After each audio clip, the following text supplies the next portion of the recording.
Surah Fussilat. Surah Fussilat. Baik. Nama surah Fussilat. Ada tafsir tadabbur situ. Saya cari itu. Ada yang tadabbur di situ. Baik. Surah ini dinamakan dengan surah Fussilat. Ada di mana? Saya melihat tadi ada. Tadi malam atau kapan?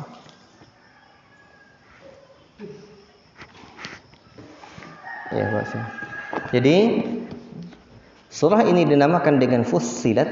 Fussilat itu artinya sesuatu yang atau dijelaskan. Artinya dijelaskan. Ya. Fussilat. Dijelaskan artinya. Di terjemahan Al-Quran Al-Fatih juga disebut dengan apa artinya? Di Fussilat yang dijelaskan. Juga sama artinya, yang dijelaskan. Kenapa dinamakan dengan surah Fussilat? Karena Allah menyebutkan di awal surah ini bahwa Dia telah mentafsir, telah memperjelaskan ayat-ayat Al-Quran itu. Hamim tanzilum minar rahmanir rahim kitabun fussilat ayatu. Itu. Jadi dinamakan dengan surah Fussilat. Kemudian ada nama lain surah ini yaitu surah Hamim Sajdah, As-Sajdah. Kenapa Hamim As-Sajdah? Akhir yang saya baca tadi, la yas'amun itu disunahkan sajadah. Jadi Hamim As-Sajdah. Hamim As-Sajdah. Di surah-surah Hamim itu tidak ada sejadahnya ya. Saya lupa, seingat saya tidak ada sejadahnya di surah-surah Hamim itu. Kecuali surah ini. Makanya surah ini dinamakan dengan Hamim As-Sajdah. Seingat saya demikian. Tapi kalau saya lupa, wa ma ansanihi ila syaitan. Ya. Sehingga dia dinamakan dengan surah. Ya betul. Ya. Di dalam surah yang Hawamim itu tidak ada as-sajdahnya kecuali Hamim dalam surah Fussilat ini. Maka dia disebut dengan Hamim As-Sajdah. Hamim As-Sajdah. Baik. Kemudian juga dinamakan dengan Al-Masabih. Karena tengok di ayat yang ke-12 itu. Wa zayyana as-samaa'a ad-dunya bimasabiha wa hifdha. Allah menghiasi langit dengan lampu-lampu dan pemeliharaannya. Bintang-bintang yang cemerlang dan kami melihara dengan sebaik-baiknya. Kemudian yang berikutnya namanya adalah Aqwat.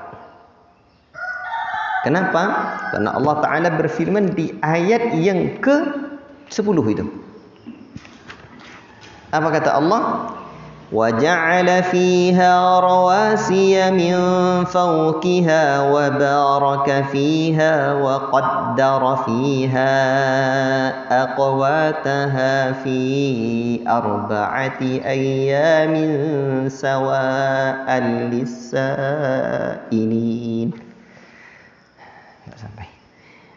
Sawa'an lis-sa'ilin.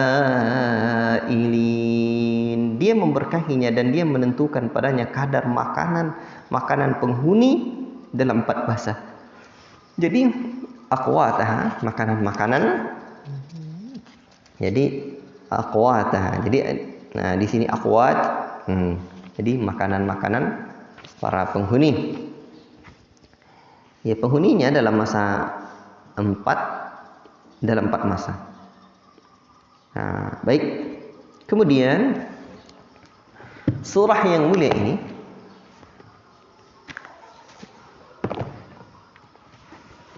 apalagi pembahasan biasanya? Tertib surah ke-41 secara mushafi dan secara nuzuli surah yang ke-61. Bilangan ayatnya 54, jumlah ruku'nya ada 6. bilangan ayatnya 54 dan jumlah ruku'annya ada 6. Surah ini adalah surah Makkiyah. Zaman diturunkan surah ini.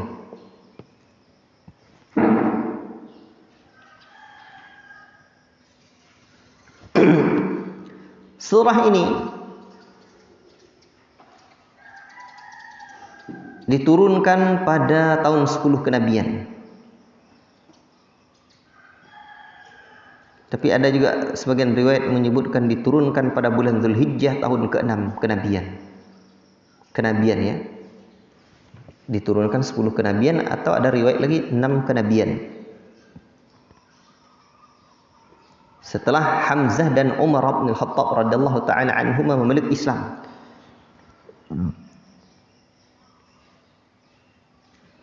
Karena jarak antara Hamzah dengan Umar masuk Islam itu hanya 3 hari saja. Hamzah itu duluan dari Umar itu hanya 3 hari saja masuk Islam. Ya. Dan ikhwati fillah barakallahu fikum, surah ini sebagaimana namanya itu disebutkan dengan fussilat, dijelaskan. Ya, keterangan yang rinci dan jelas ya. Di mana ketika orang-orang musyrikin Mekah terus-menerus menantang Rasulullah sallallahu alaihi wasallam, ya. Lalu diturunkan surah ini. Mereka mengkritik Al-Qur'an. Kenapa Al-Qur'an ini berbahasa Arab? Kemudian pemimpin Quraisy ini banyak menghalangi ya orang-orang untuk mendengarkan ayat-ayat Al-Qur'an. Dan hijrah ke negeri Habasyah itu sudah terjadi. Ya. Dan sikap-sikap pemimpin Quraisy ketika itu betul-betul seperti kaum Ad yang begitu sombong. Ya. Sehingga mereka mengatakan, tengok di ayat yang ke-15 itu nanti, Man asyaddu minna quwwatan. Siapa yang lebih kuat dari kami? Siapa yang lebih hebat dari kami? Sehingga Allah pun menyebutkan tentang kaum Ad dibinasakan dengan angin kencang. Ya, dengan kaum Ad itu dibinasakan dengan angin kencang yang sangat apa? Dingin, yang sangat dingin dan petir yang dahsyat. Itu lebih kuat dari mereka. Dan kaum Tsamud itu dibinasakan dengan petir yang dahsyat. Maka ketika itulah nanti dikatakan kepada kaum kepada kaum Quraisy itu bahwa kamu jangan seperti kaum Ad. Ya. Kamu ini bukan kamu jangan, tapi kalian ini sudah seperti kaum Tsamud dan kaum Ad. Telah menjadi a'da'ullah, musuh-musuh Allah.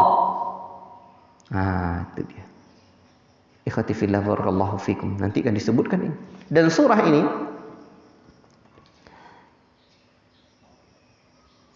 dia memiliki beberapa asbabun nuzul nanti itu. Cuman sebagaimana sudah kita tekadkan bahwa kita bukan memiliki beberapa asbabun nuzul, dia memiliki asbabun nuzul. Seperti di ayat yang keempat, ayat yang ke-22 nanti. Tapi kita sudah bertekad bahwa kita akan buat daurah khusus Al-Quran, namanya daurah asbabun nuzul Al-Quran. Asbabun nuzul itu insya Allah bisa kita selesaikan dalam waktu paling lama 2 pekan. Tapi kalau kita santai 1 bulan. Kalau mau ngebut lagi 1 pekan insya Allah selesai. Daurah asbabun nuzul lagi. Ini sangat penting sekali nanti.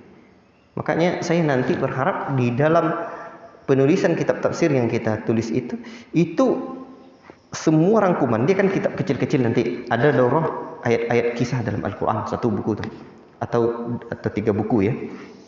Nanti ada lagi daurah ayat-ayat ahkam, tafsir ayat-ayat ahkam. Itu 2 jilid pula. Nanti ada lagi daurah tafsir tamtsil Al-Quran. Tamtsil Al-Quran atau amsilatul Quran. Itu 1 jilid. Misalkan begitu. Kemudian ada lagi nanti sisi-sisi yang lainnya. Maka saya berharap dalam dibuat buku induknya. Dibuat buku induknya. Itulah dia di buku induknya itu. Dan saya juga berharap adanya nanti balaghatul Quran. Balaghah Al-Quran. Tapi ini belum banyak saya ini ya, belum begitu kuat tekad saya untuk buat ini. Tapi kalau yang asbabun nuzul ini jelas sekali. Barakallahu fikum. Bahkan yang saya belum temukan kitabnya adalah kitab tentang ayat-ayat akidah dalam Al-Quran. Itu belum saya jumpai kitab yang ya khusus membahas itu. Kenapa? Karena memang semuanya akidah isinya. Semuanya berisi akidah. Tetapi ada sisi-sisi pentingnya yang saya inginkan nanti. Apa itu?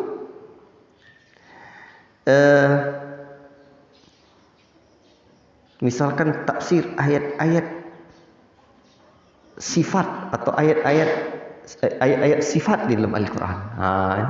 Ini penting seperti ini. Dan kita punya di rumah itu satu kitab 2 jilid yang berjudul Ayatul Aqidah. Ayat-ayat akidah yang zahirnya saling bertentangan. Allati zahiruha ta'arud. Yang ayat-ayatnya ayat tentang akidah ini yang seakan-akan bertentangan antara satu dengan yang lain. Itu ada 2 jilid di rumah itu. Barakallahu fikum. Baik. Jadi surah ini nanti membahas tentang hal wahyu, tentang hakikat Rasul. Kemudian juga disebutkan tentang penciptaan pertama untuk kehidupan ini, penciptaan langit dan bumi yang kokoh, ya. Kemudian peringatan terhadap orang-orang kafir Quraisy tersebut. Baiklah. Apalagi pembahasannya?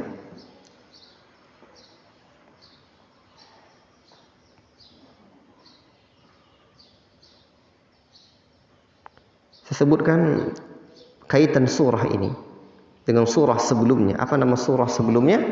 Surah sebelumnya adalah surah Ghafir. Atau surah Ghafir itu apa nama lainnya? Al-Mu'min. Ya, atau Mu'minun. Baik, Al-Mu'min. Jadi kaitan dia dengan surah sebelumnya. Dalam surah Mu'min itu disebutkan orang-orang yang berkuasa lagi sombong itu, mereka zalim mengikuti Tagut dan Fir'aun, dinasihati untuk mengambil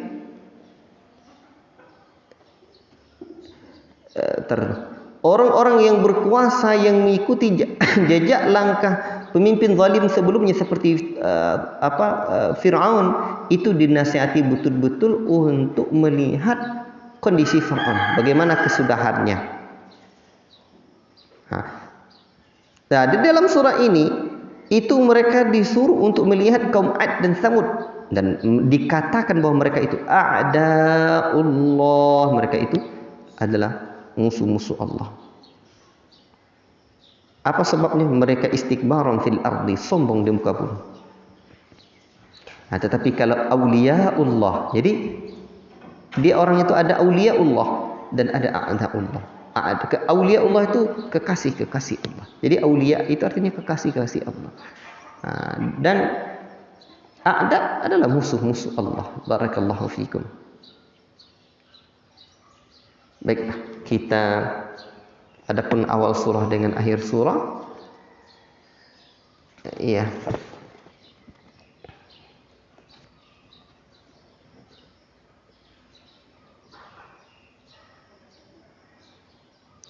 Nah, pokok pembahasan utama surah ini.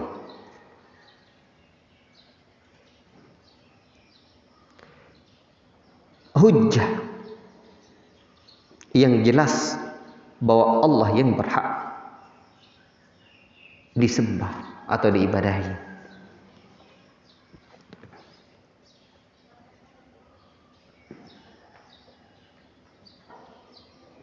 Baik, ikhwati fillah, barakallahu fikum. Coba kita lihat.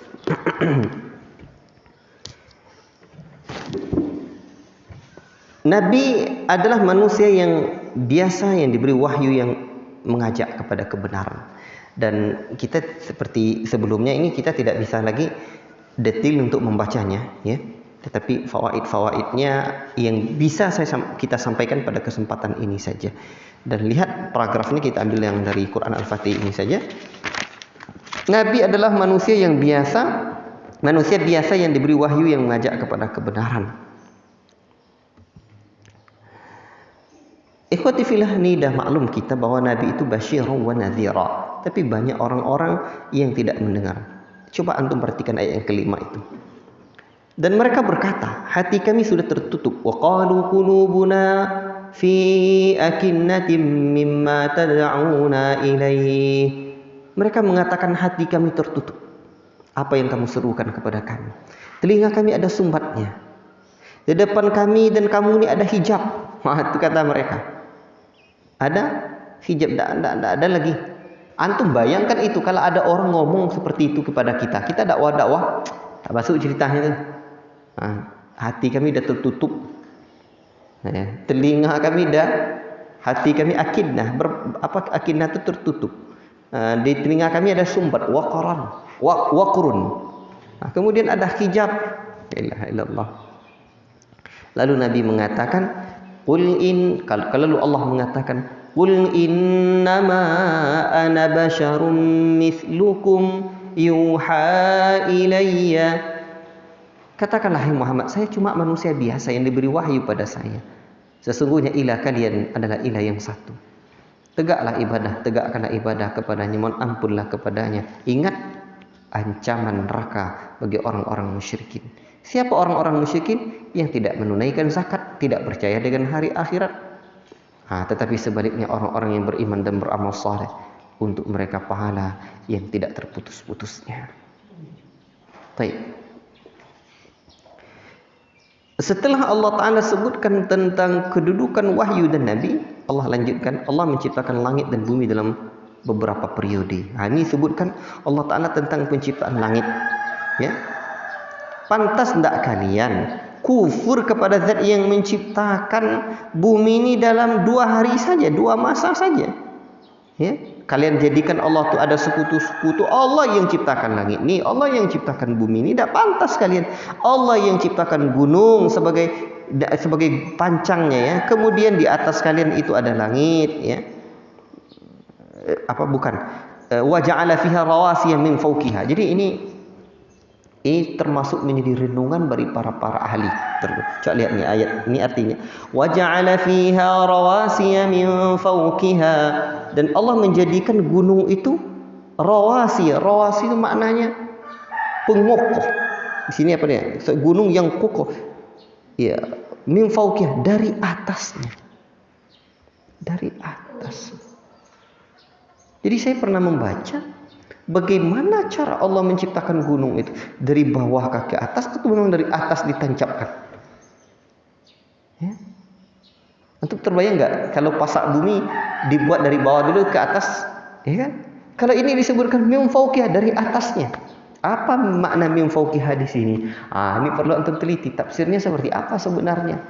Makanya sekarang ada orang yang mencoba menganalisa min fawqiha, memang Allah letakkan dari atas ke bawah.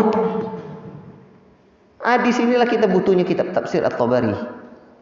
Ya, apa sebetulnya makna min fawqiha ini?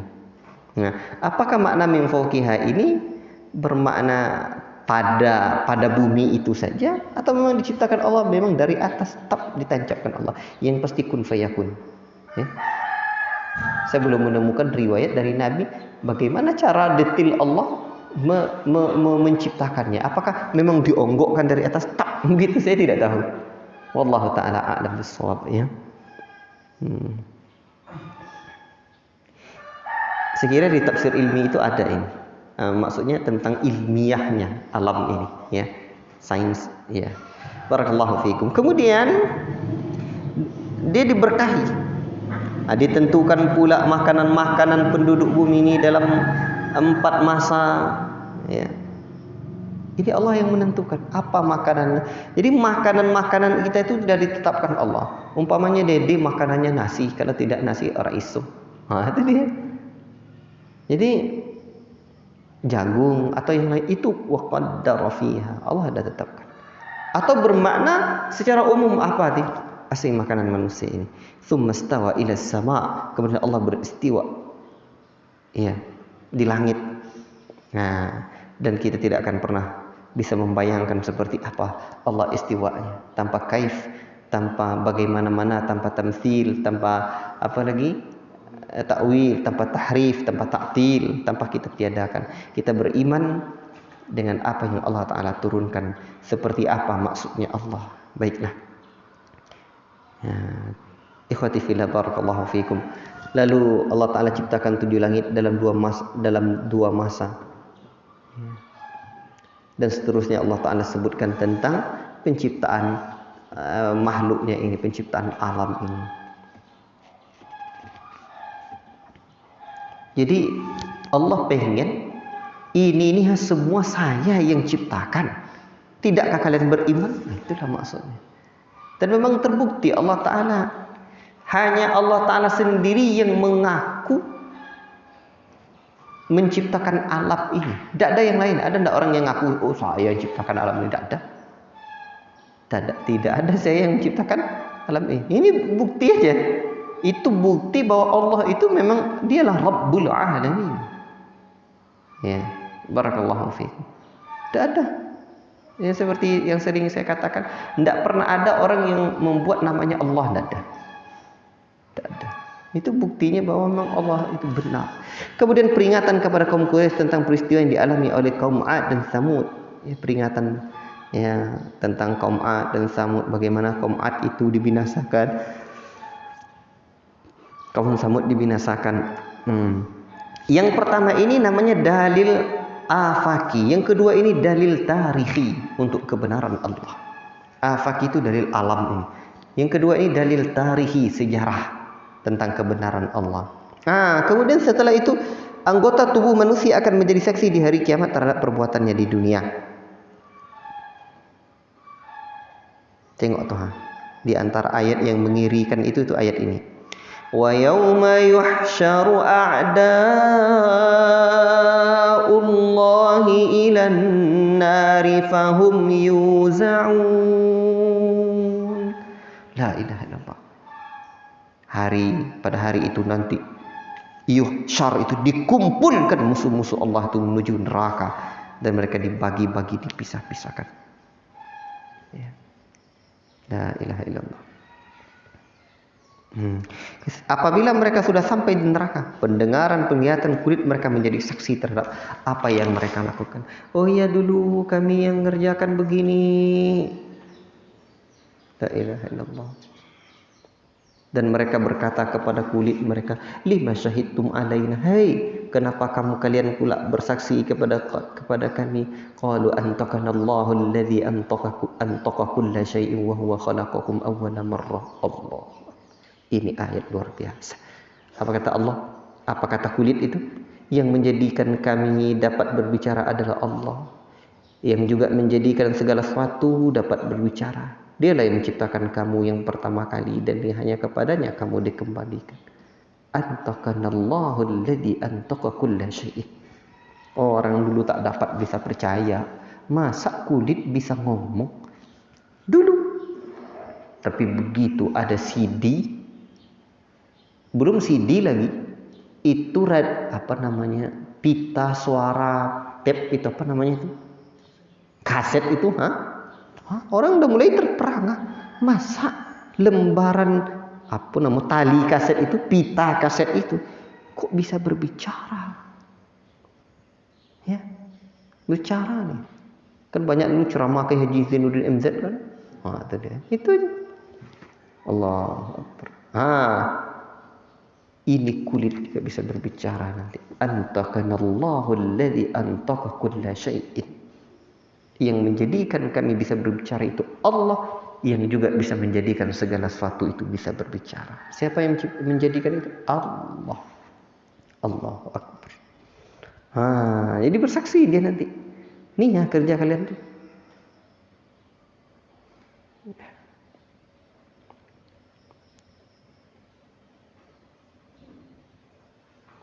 Ini tengok ayat 22 itu. Jadi dahulu Ibnu Mas'ud meriwayatkan bahwa 2 orang Quraisy dan seorang Sakif berbantah di dekat Baitullah. Salah seorang dari mereka berkata, bagaimana pendapatmu? Apakah Allah mendengar apa yang kita katakan? Yang lain jawab, jika kita berbicara nyaring, ia akan mendengar. Jika kita berbisik, tentu dia tak akan dengar.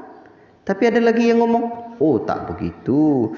Jika ia dapat mendengar di waktu kita berbicara nyaring, pasti ia pun mendengar di saat kita berbisik. Lalu Allah turunkan ayat yang ke-22 ini. Nah, inilah. Ya. Apa kata Allah? Wa ma kunta tastatiruna ay yashhada alaikum sam'ukum. Kalian tak dapat sembunyikan apa yang kalian menyaksikan, apa yang kalian yang bisa didengar oleh telinga kalian dan mata kalian dan kulit kalian, tapi Allah, kamu tidak dapat bersembunyi dari kesaksian, pendengaran, penglihatan dan kulitmu terhadapmu, bahwa kamu mengira Allah tidak mengetahui bahwa tentang apa yang kamu lakukan. Baiklah. Ikhwati fillah, barakallahu fikum. Kemudian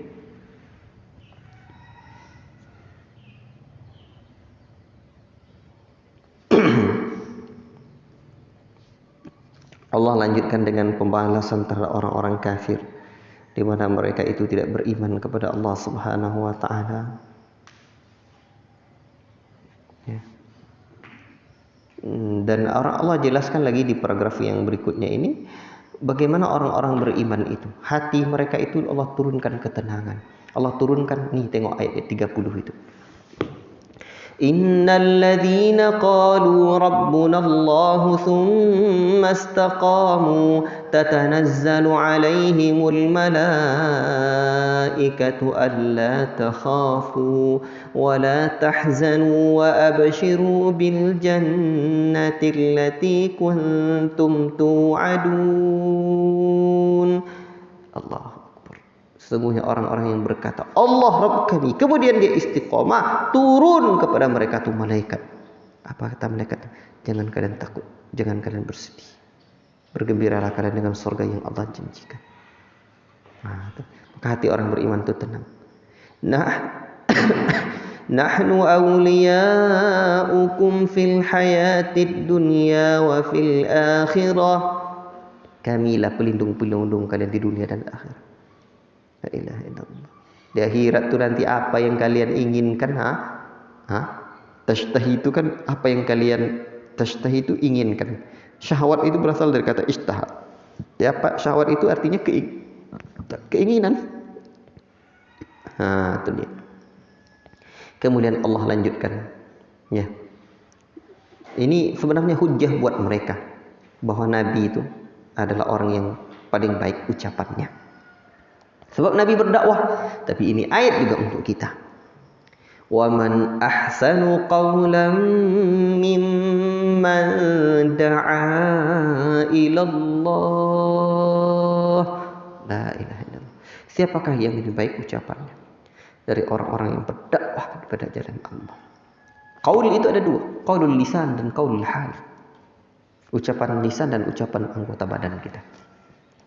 Maka itu siapakah yang lebih baik qaulnya, ucapannya, ucapan orang-orang yang menyeru kepada Allah, beramal saleh, dan dia mengatakan saya adalah termasuk orang-orang yang berserah diri kepada Allah. Maka ikhwati fillah, rajin-rajinlah berdakwah, rajin-rajin menasihati orang. Hari ini banyak penuntut ilmu tidak nak berdakwah. Padahal dakwah ilallah itu, kalau tak orang tahu bagaimana kenikmatan dakwah, orang bakal berebutan bagaimana agar dia bisa berdakwah di jalan Allah. Asli. Kalau orang tahu bagaimana kenikmatan dakwah, orang-orang akan berebutan agar dia bisa berdakwah di jalan Allah. Wallahi summa ya. Dan jalan dakwah itu ada jalan para pejuang, ya.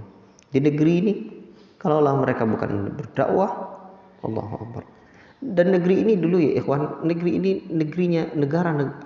ini Nusantara ini itu kerajaan-kerajaan Buddha, Hindu itu dulu kerajaan-kerajaan besar. Siapa yang bisa meruntuhkan itu? Dan dahsyatnya berbeda antara kerajaan Indonesia dengan kerajaan yang ada di Andalusia sana. Seperti yang sering saya katakan, di Andalusia sana itu negeri-negeri itu ditaklukkan dengan apa? Dengan jalur futuh. penaklukan itu diserang gitu ya. Tetapi di Indonesia tidak. Para ulama kita datang di negeri ini itu berdakwah dengan penuh hikmah. Makanya saya melihat dialognya Kiai Haji Dr. Profesor Agil Sirat, Ketua PBWNU dengan Grand Syekh Al-Azhar itu kan ketika Said Agil Sirat itu mengemukakan tentang Islam Nusantara, ya, berbeda dengan Islam Arab. Ini Islam Nusantara gitu ya, berbeda dengan Islam Arab. Maka kan ditolak oleh Syekh Al-Azhar itu. Ya. Ya, disebutkannya dalil kita wajib mencintai orang Arab. Dan di antara pukulan telak bagi Kiai Haji Said Agil Sirat, di antara pukulan telak yang lainnya, semuanya pukulan telak aja buat beliau, hadahullah, adalah perkataan Syekh Al-Azhar ini, Grand Syekh Al-Azhar ini, apa katanya? Bukankah dahulu yang ulama yang datang di Indonesia ini juga adalah dari Arab? Wah, itu dia. Ulama orang yang berdakwah di Indonesia juga dulu dari Arab. Dan Islam dari Arab itu rahmatan lil alamin. Nah, dan coba antum bayangkan itu. Itulah bedanya hasil futuh, penaklukan dengan hasil dakwah, dengan hasil lisan. Ya. Hari ini ketika Andalusia berjaya sampai 8 abad lamanya, ya, di Andalusia. Andalusia itu apa namanya hari ini? Spanyol. Antum lihat bagaimana Andalusia hari ini hanya tinggal puing-puing sejarah. Ya, kota Granada dengan segala keindahan yang pernah ada, hanya tinggal kenangan dan sejarah. Jadi museum. Tapi lihat negeri tercinta ini. Tercinta ini tidak pernah ada penaklukan. Justru raja-raja macam Majapahit dan kerajaan-kerajaan Islam yang lainnya masuk Islam. Wa man ahsanu qawlan mimman da'a ila Allah. Itu dahsyat. Makanya kalau dulu di negeri ini para ulama kita terdahulu mereka berdakwah tanpa tumpahan darah. Hari ini sungguh sangat aneh kalau kita berdakwah berdarah-darah. Ya, sungguh sangat aneh kalau hari ini kita dakwah berdarah-darah. Gitu dia. Adalah tuh. Oke. Ini kok panjang nih kalau saya uraikan. Pengkajian saya itu banyak di sini nih. Nggak sekarang bahas lagi. Udah sering-sering sekali saya bahas ini. Baiklah. Kemudian tidak sama orang-orang yang berbuat baik dan orang yang berbuat buruk itu. Itu 24 itu 34 itu coba perhatikan, dan tidaklah sama kebaikan dan kejahatan. Tolaklah kejahatan itu dengan cara yang lebih baik, sehingga orang yang ada permusuhan, rasa permusuhan di antara kamu dan dia akan seperti teman yang setia. Ini kaidah penting ini. Idfa' billati hiya ahsan fa idzal ladzi bainaka wa bainahu adawatun ka'annahu waliyyun hamim. Jadi kalau kita tolak dengan cara yang baik, permusuhan yang ada rasa permusuhan itu, maka seolah-olah jadi apa? Teman setia lagi. Nah, itu dia. Makanya musuh dakwah yang paling berat itu apalah? Kita marah sama orang. Itu musuh dakwah paling berat. Makanya kalau antum sudah rasanya tidak marah sama orang, berbuat aja, biar aja orang marah sama kita. Tidak apa-apa. Nah, baiklah. Kemudian ketika setan mengganggumu, fasta'iz billahi, ya, berlindung kepada Allah. Ya. Setan menggoda kita. Kemudian di antara tanda kekuasaan Allah, Allah menciptakan malam, siang, matahari, bulan. Jangan sujud kepada matahari dan bulan kalian. La tasjudu lisyamsi wala lilqamar wasjudu lillahi allazi khalaqahunna. Tapi sujud kepada yang menciptakan matahari dan bulan itu. Makanya nanti di ayat 38 itu dianjurkan kita sujud sejadah. Kemudian Allah sebutkan lagi, ya, di antara tanda-tanda ya kebesaran Allah, engkau lihat bumi itu dalam keadaan khasyiatan, tandus, dalam keadaan kering dan tandus. Lalu tiba-tiba fa idza anzalna 'alaihal ma'a tazzat warabat.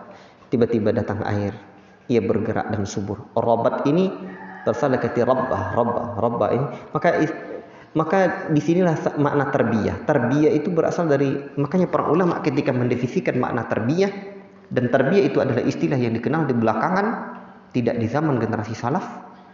Ya, demikian penelitian para ulama. Tapi boleh jadi akan ada lagi nanti penelitian terbaru. Tapi Allah Ta'ala alam bisawab, yang saya lihat hari ini memang tidak dikenal di zaman salaf. Pendidikan itu dengan tarbiyah tidak dikenal. Cuma hanya dikenal dengan apa? Tazkiyah. Dikenal dengan ta'lim, dikenal dengan dakwah. Baik. Rabat, tumbuh subur. Jadi tarbiyah itu menumbuh suburkan. Tarbiyah itu menumbuh kembangkan. Ayat inilah yang dijadikan dalil untuk menguraikan, menjelaskan makna kata tarbiyah.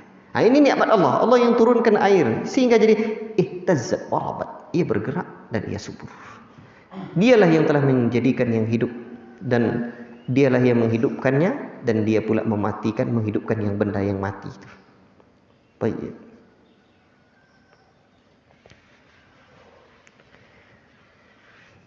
Lalu Allah Ta'ala ceritakan bahwa Musa juga diberikan dahulu kitab. Mereka berselisih tentang Nabi Musa. Dan Allah Ta'ala akhiri di ayat yang ke-46 itu, orang yang beramal saleh untuk dirinya, orang yang berbuat buruk itu untuk dirinya juga. Rabbmu tidaklah berbuat zalim. Ya.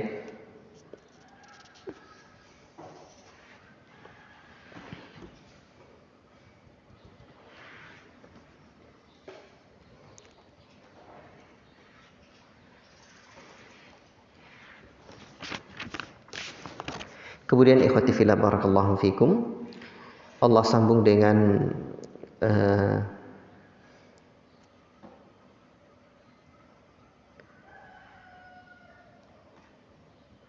tentang hari kiamat itu, bahwa Allah Ta'ala mengetahui hari kiamat, ya. Kembali ilmu tentang hari kiamat itu hanya Allah, ya.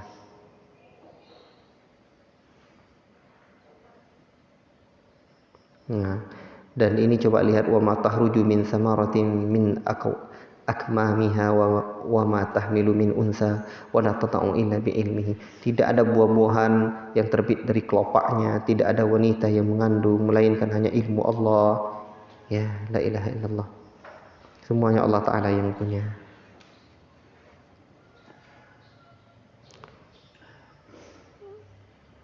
Ini untuk membatalkan keyakinan mereka.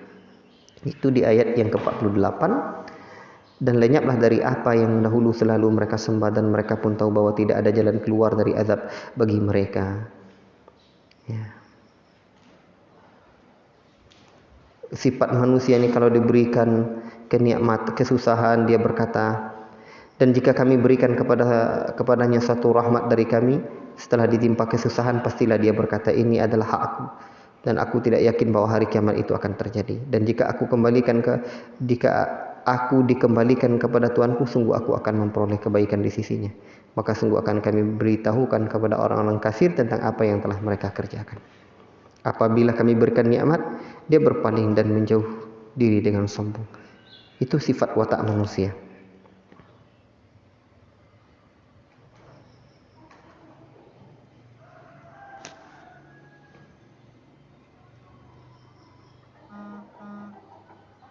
Ayat 53 itu, kami memperlihatkan kepada mereka tanda-tanda kebesaran kami di segenap penjuru dan pada diri mereka sendiri. Jadi ini ada dalil bahwa orang-orang yang ingin melihat tanda-tanda kebesaran Allah, lihat dari afaki dan anfusi. Maka dari sinilah sebagian para ulama menyebutkan adanya dalil afaki dan anfusi. Tengok afaki itu segala penjuru alam ini. Afaki. Sanurihim ayatina fil afaq. Kami akan perlihatkan tanda-tanda kebesaran kami di segenap penjuru alam ini. Makanya yang melihat bahwa penjuru alam mengemukakan tentang kebesaran Allah di alam itu namanya dalil afaki. Afaki. Wa fi anfusihim. Dan dalam diri mereka juga, seperti firman Allah, wa fi anfusikum afala tubsirun, maka ini namanya dalil anfusi. Hatta yatabayyana lahum annahu al-haqq, sehingga jelas bagi mereka bahwa Allah Ta'ala itu adalah haqq. Baik.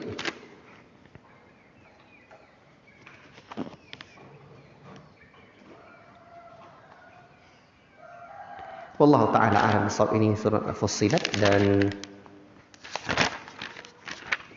Insyaallah nanti hari ini kita agak lebih maraton lagi. Ya, insyaallah jam 9 nanti kita lanjutkan lagi untuk surah Fussilat ini kita cukupkan sampai di sini. Ya. Masih 643. Saya tambah sedikit lagi. Hal yang penting di dalam ayat ini juga adalah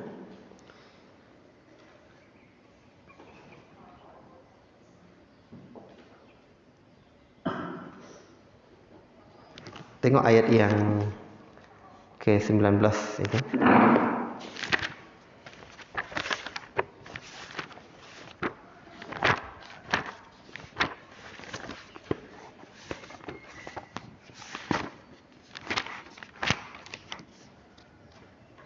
A'da'ullah. Jadi orang-orang yang mengingkari kebesaran Allah itu disebut dengan a'da'ullah. Kemudian lihat lagi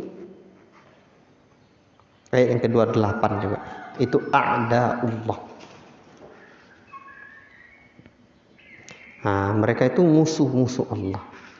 Dzalika jazaa'u a'da'illahi an-naru lahum fiha darul khuld. Musuh-musuh Allah. Mereka musuh-musuh Allah. Jadi penyebutan a'da'ullah itu Allah sendiri yang menyebutkan bahwa mereka adalah musuh-musuh Allah.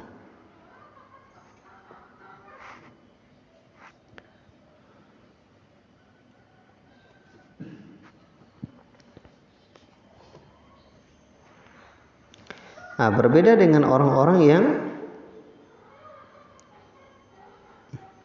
aulia Allah. Coba lihat ayat 30 dan 31. Allah sebutkan bahwa orang-orang yang Allah beriman kemudian dia istiqomah, yang mengatakan Rabb kami Allah dan istiqomah, mereka aulia-aulia Allah. Dan Allah sebut dengan kata-kata nahnu auliya'ukum fil hayatid dunya.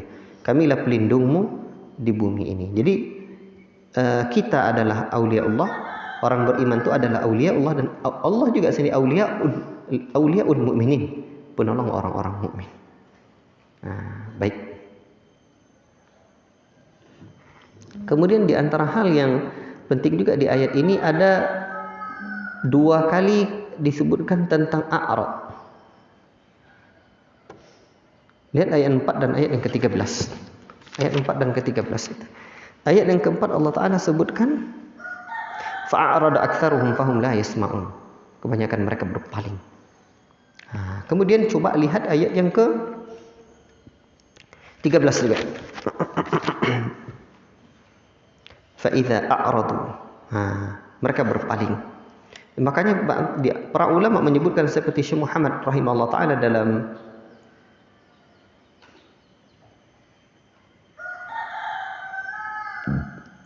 Nawaqidul Islam, ya. Dan para ulama yang lain menyebutkan di antara jenis kufur itu namanya kufur i'rad. Kufur dalam berpaling.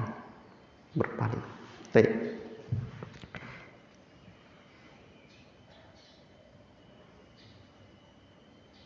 Kemudian di antara sifat orang yang beriman yang terpenting juga dalam ayat ini, ayat yang ke-6 itu. Fastaqimu ilaihi. Istiqomahlah kamu beribadah kepadanya. Dan coba juga lihat ayat yang ke-30 itu. Istaqamu. Jadi ada 2 kata istiqam. Fastaqimu dan istaqamu. Jadi awalnya Allah Ta'ala sebutkan dengan perintah di ayat yang ke-6 ini. Dan di ayat yang ke-30 Allah sebutkan faedahnya. Jadi ayat yang ke-6 itu Allah sebutkan perintah. Apa kata Allah? Annama ilahukum ilahu wahidun fastaqimu ilaih. Sungguhnya ilah kalian hanya satu. Istiqomah kalian beribadah padanya. Apa faedahnya? Ayat ke-30.